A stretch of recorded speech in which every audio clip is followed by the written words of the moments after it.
they also have to interview them and conclude and file a report with the U.S. government saying, look, I've done all this, and I'm telling you, I don't find any qualified, even minimally qualified Americans for this job. It's a very long and expensive process for employers. And that's because they want to protect the U.S. labor market. And that was the case even before the new administration. So it's not something new. It's just going to become even worse because as you can hear the rhetoric online, on TV, this administration is even more concerned with protecting the U.S. labor market. So I would expect some changes here to make it even more difficult for you to be a simple employee. Remember what I said about entrepreneurship? That's why I keep talking about entrepreneurship, because it's the way around all these problems. You cannot be perceived to be fighting for the same jobs that Americans are fighting for. Because if you're pigeonholed in that category, then you've got to go through all this stuff. Now, how do you get out of that category? And here are some really smart tips to get out of that category. Well, one tip is to see if you could get yourself to be extraordinary. Like the O1 visa that we talked about, this is the green card equivalent of that O1 extraordinary ability. So why is it such a smart way around it? Because it's a self-petition. You don't even need an employer to sponsor you.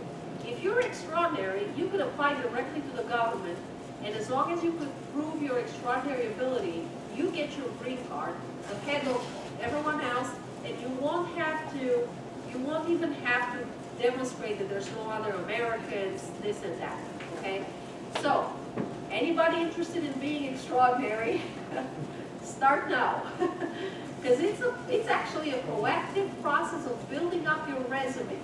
You could actually get yourself to be extraordinary, but you've got to put your mind to it. So, again, what are the requirements, right? Well, A or B, right? Either you go and get a Nobel Prize, right? Because if you do that, you're automatically in. Or, let's assume most people are not at that caliber. You could go for B. At least 3 out of the 10 criteria that I already recited to you, even for the O1 category. Get some lesser awards, but just make sure they're national or international in size. So maybe the Engineer of the Year award by the American Engineer Association. I'm just making stuff up, okay? I'm just saying a hypo. But figure out which association rules your field, and how do you get yourself an award from that organization nationally. It has to be a national organization, because if it's the Connecticut chapter or the Connecticut only, or even New England only, it's no good. It won't be a proof of national or international awards. So shamelessly get awards. Nominate yourself if you have to. Get people to nominate you. Okay, this is not a time to be shy. Elite organizations. So that means figure out who's the Mensa for your field. Do you all know what Mensa is? Mensa is like the organization for the top 2% IQs in the world. Now, in your field, what's the organization for the top 2% engineers in the world? For the top 2% chemists in the world? For the top 2% language translators in the world? Figure out which are the elite organizations in your field and shamelessly get invited. Because it's going to be, if it's really an elite organization, it won't suffice to pay a fee and be admitted, because then it's not elite. And then anybody who pays a fee can get it. It needs to admit you based on how accomplished you are. So honorary societies would be an example, like very prestigious honorary societies that to even be invited, oh my gosh, that's such an honor because you've accomplished certain milestones, right? Honorary societies, Mensa-like organizations, where it takes a current member to invite you. It's by invitation only. It's not open to the public. It's just only certain people get invited and accepted. So figure out who those are and go for them. Shamelessly network for someone to get you in those organizations. Published in major journals, so you should be publishing.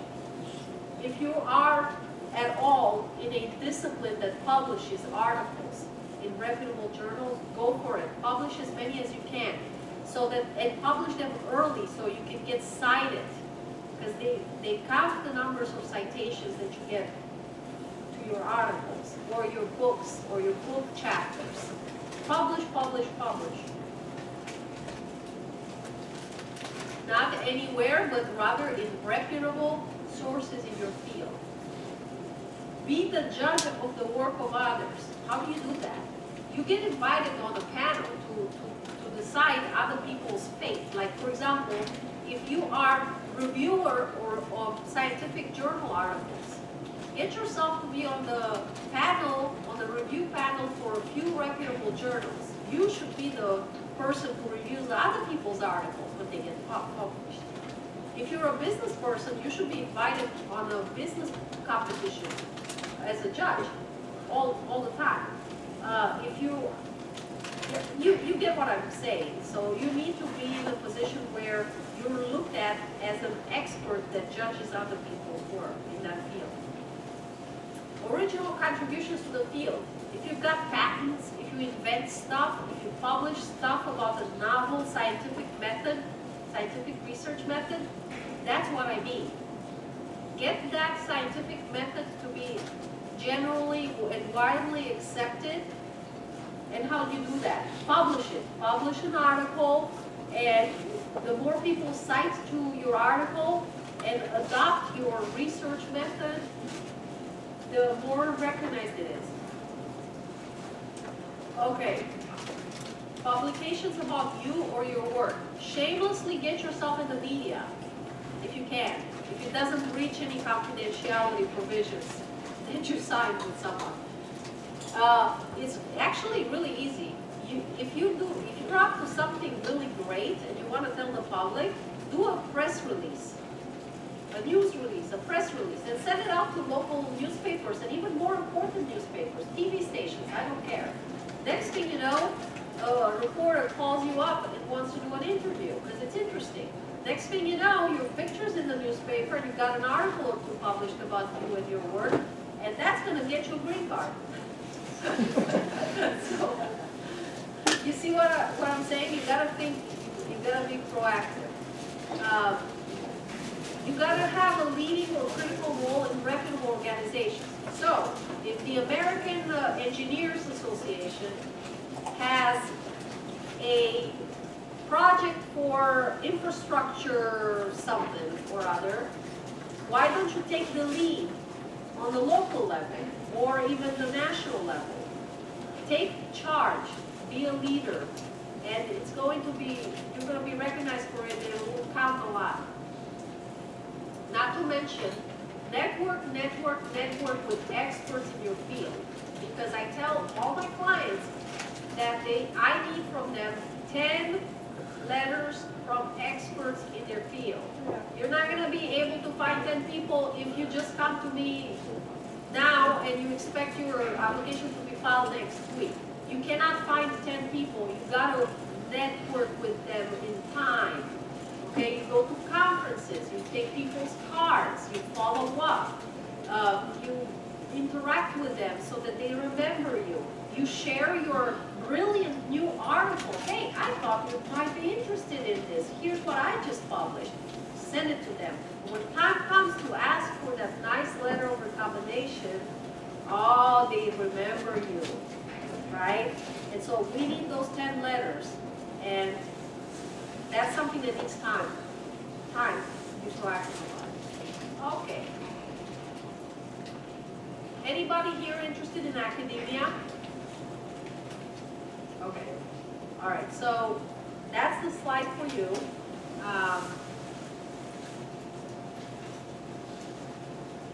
It's tough. I have to tell you, it's tough given what I hear. Because first of all, you have to be on tenure track. And from what I hear in the industry, it's so rare trying to get tenure track positions at universities any longer. So just be mindful of that, but still there's, supposedly there's a possibility. It's just I don't see it very often these days. I have to be honest with you. Just because of the scarcity of tenure track positions at entry level, who's going to hire you on tenure track from the beginning? First they hire you as something, not tenure track, adjunct professor or something. And so, try it. I suppose you could be on non-tenure track on an H-1B visa, and then little by little, maybe they put you on tenure track, and once you are on the tenure track, you can start thinking about the EB-1. Okay, so how do you prove outstanding? The outstanding nature is kind of the same evidence as what I just talked about, that for extraordinary ability, but a little bit less, a little bit less. Okay, let's talk about the national interest waiver, because it's another way around that pesky labor certification where you have to prove that there are no U.S. workers available. It's a way around it because, again, you don't even need an employer to sponsor you. You could do it as a self-sponsorship or self-petition. You need to prove that you are going to be working in an area of substantial intrinsic merit. In other words, something good, like cancer research, like in the engineering world, would be building some strategic bridges or infrastructure that's part of a national initiative. And that might come up soon enough. So, so it's something that's good for all of us, as opposed to something strictly commercial that only benefits that company, or only benefits a region or a town or a state, but not the entire United States. And that's number two. The impact of the work is national. And number three, waiving labor certification is in the national interest of the United States, meaning that we're just going to skip that part about recruiting Americans because you're that good and you have that type of skill set that you're needed for this project immediately. Okay. I already talked to you about this EB2 and EB3 when you actually have to go through the PERM or the labor certification. So this is the headache that employers want to avoid, but might go for it if you're still pretty good but not extraordinary, or pretty good but not in the national interest. Then the employers have no other choice, but if they want to keep you permanently, they have to sponsor you for EB2, EB3, and go through that advertisement to U.S. workers, etc. It's expensive. It's at least a $12,000 proposition for the employer. So in practical terms, they will not do it unless they really believe in your value for them. And you usually see this more so in the STEM fields than in other disciplines because, again, you guys present a rare skill set. So it's more likely that they'll do it for a STEM worker than for a non-STEM worker. Okay. EB5, Immigrant Investor Program. Let me put it this way. Unless someone has $1 million to invest or at least $500,000 in certain areas, I'm just going to go through this very fast.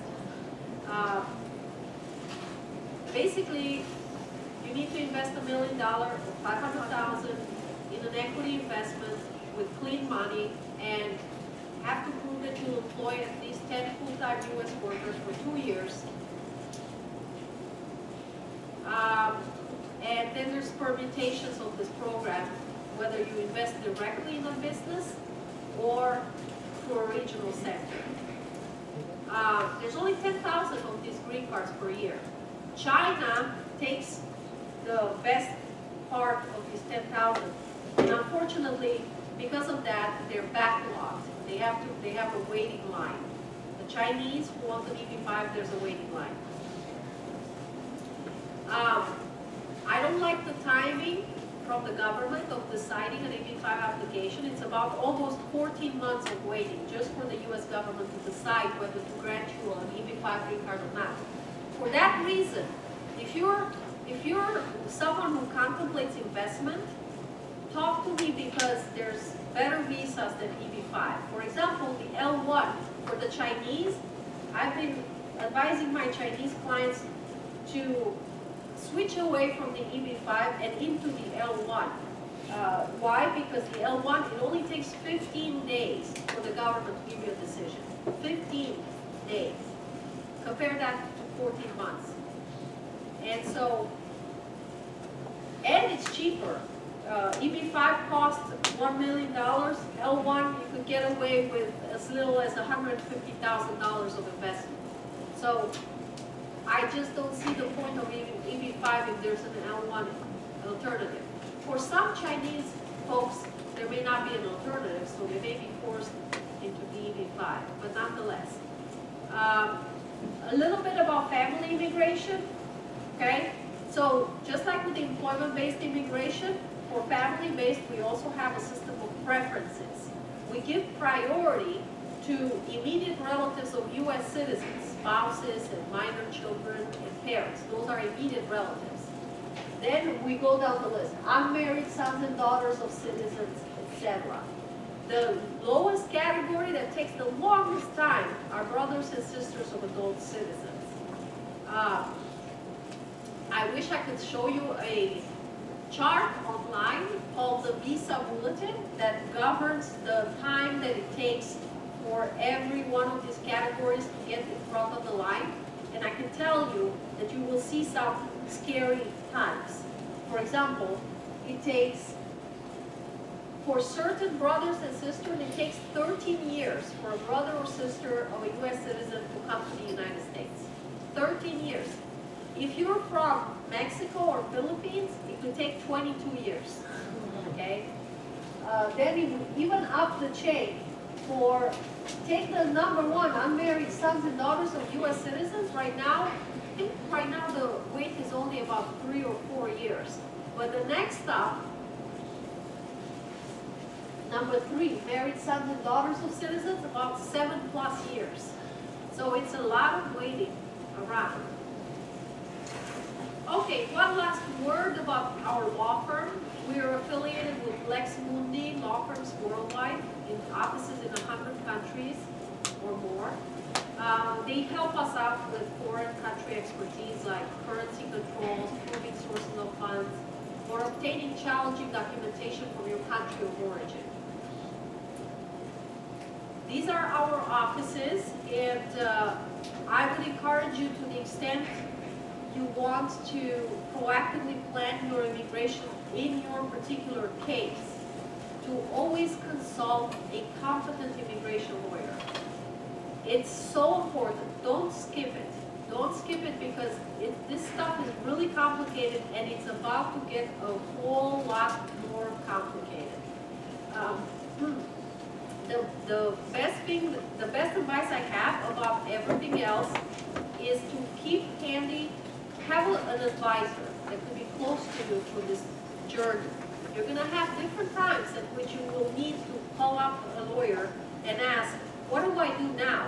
I'm at the end of my OPT and I don't yet have H-1B sponsorship. What now? Or I'm on an H-1B. How much longer until I can solicit a green card? How do I solicit? How do I ask the employer for a green card? Hey, I'm applying for a job. They have an employment application where they ask me for my citizenship. Is that legal? What should I ask? What should I answer? How should I explain my status to them? All these things are questions you guys are going to have at different points in time in your journey.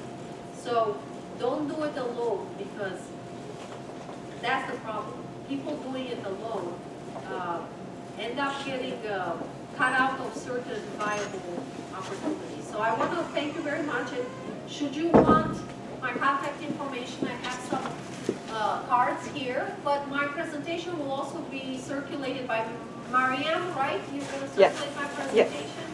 Okay, so it will be available to you via email as well. So now, Did you want to do a question and answer session? Yes, we have it right now. It's going to start. So if you have any question for the, actually, you want to everyone hear that, you can answer it now, or you can have private Q&A session, right?